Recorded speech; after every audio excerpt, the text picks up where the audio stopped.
Radio Churuchan Purin Tune Hulim Chang Hon Pia in he pian swal na to ke sai disability chi to ke sai holim thei de holim on pia jakin ki pa thu gen ma sa hi damlo na zekhiam pian pi zekhiam in taksa yang khatin hal ona hon nia to in taksa bukim lo na impairment a hon tun hi he bukim lo na zekin taksa hiang ngi na bangin agam tang thei kia piang dik lo aswa hi ngi na abalo zekin pian swal na disability a hong hi ngi na bang agam tat theu na om zekin alom le vol te la tel ma le amaw hi thei teng hi thei kia a vol te phazolo a hi man vol phalo handicap a hong hi World Health Organization in sanga jukwa som giat a aswahiak International Classification of Impairments, Disabilities and Handicaps tungzuin mi hinga taksa hiang tia bukim lo na khat ahongom chiangin impairment bukim lo na kichi a huai taksa hiang bukim lo na zia kamal gam tan na hi theilo sep theilo le ngai to theilo ahong hi chiangin disability pension na kichi hi bukim lo na le pension na zia ka nge na banga om theilo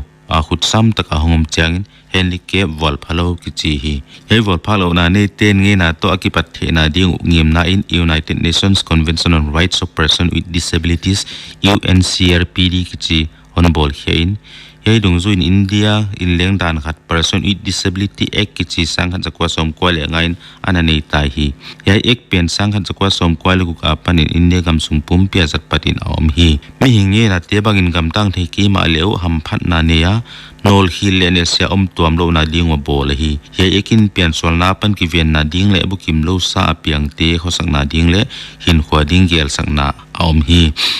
he Person with Disability Act in atup tang PAITE a hi le pian sol na pan ki ven na le bukim lo a piang te the hiak bai ding pian sol na pan pun be lo na ding a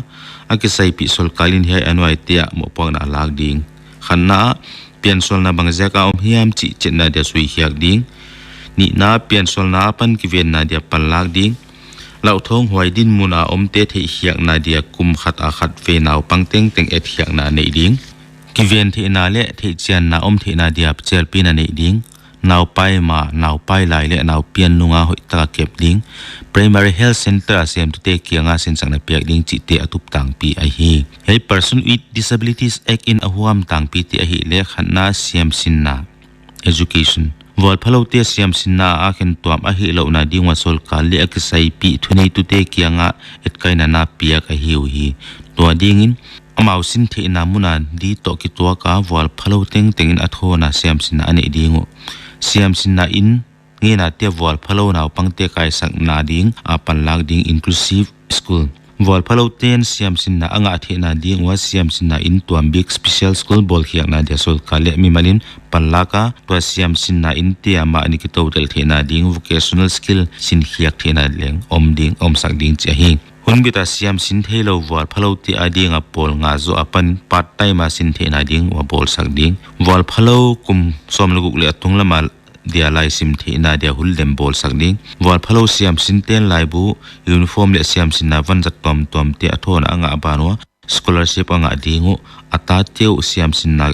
to ki saya nu le paten haksan na tut na ding mun u om sak ding chi te a hi ni na semna employment akisai pi sol kalin sol kala semna ong ti akito api banga vol phalo ti adia ase tuam big a om ding a hi sol kala ni semna ong ti a vol phalo ti adia za a thum seat sak reserve ding a hi to te la ka mit halo le mit del ti ading in za khat nangong ti ading in za khat le om lai pen ma ani hia ki pai thi lo le cerebral palsy ti adia si ding chi a hi semna ong pen on hun a lo adim tu ding a om ke le akum non a sem tu ding lang na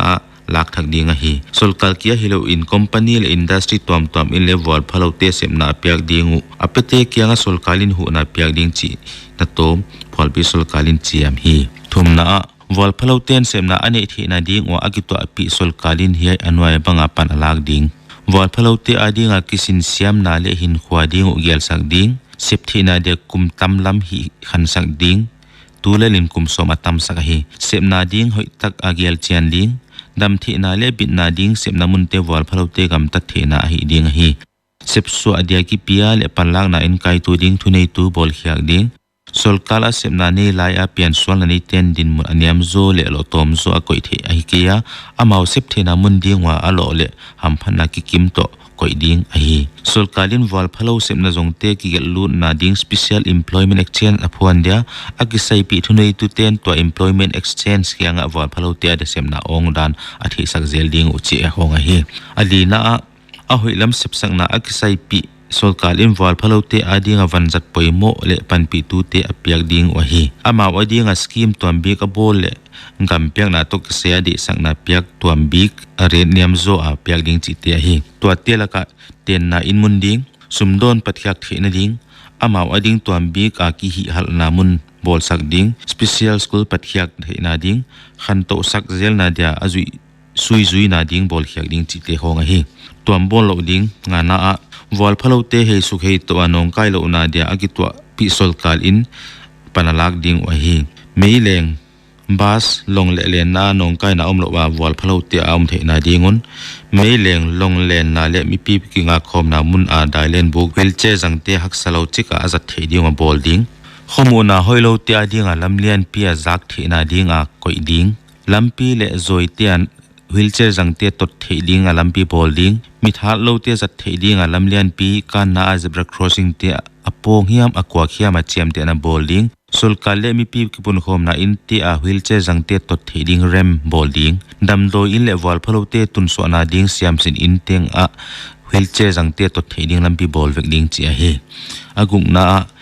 zon so na le mi hing siam na agitwa pi solkale twal sung thunei tu ten wal phalo te din mun khan sakna dia zon so na ding in pan alak ding wa ngin si a hi wal phalo na to ki sai do dal na ding in khotang pan sana kem na telin a hi na wa pan tun ding na dia pan lak ding apan pi tu ding van zat poimo te suk to ding asep the bangu na cham te tuam ding office le na sep na mun te a amau to ki tuak ding a bol thak university siam sin na sang zo sin na inte siam sin na tuam bik sin na inte le pun na de lo bol pit wal phalo te ada sem te kyang khan to na ding zon so a tun ding na sep siam sin na tuam bik bol sak na le mi hing siam khiat na palak na te ki thwa pi na poimo bang solkalin hu na piak ding chi te hi wal phalo na awang hol te kol na le siam sin na sagi na akisai pi solkalin wal phalo na awang dak te kol na ding le siam sin na ding palla pan hiain ain kai ding uchi a hi wana gian na le atom na social security akitwa pi solkalin wal phalo te tunding na ding atup lengim agwan ding chiang in to to ki se sem punna de lo pol pi te to akit sak ding uchi a hi amau sep the tan a sep wa tunding na na a sep the na ding un punna de lo pol pi te kyang hu na suma pe ding a hi wana insurance hiam ai kele bit na ding wa pan alak the bang akitwa pi solkalin wal phalo te na sem tu te ading a gel sak ding a hi wana sep na to ki saina siam special employment exchange a akihum nungu kumni tana sep na ki chian amu ke u le wal phalo te kyang sep na ne ro man unemployment allowance piak a om de ngu chi te a hi hei person with disability ekichi wal phalo te ading andan ki bol tam liao ina tun tang pi hai bang a hi ki pak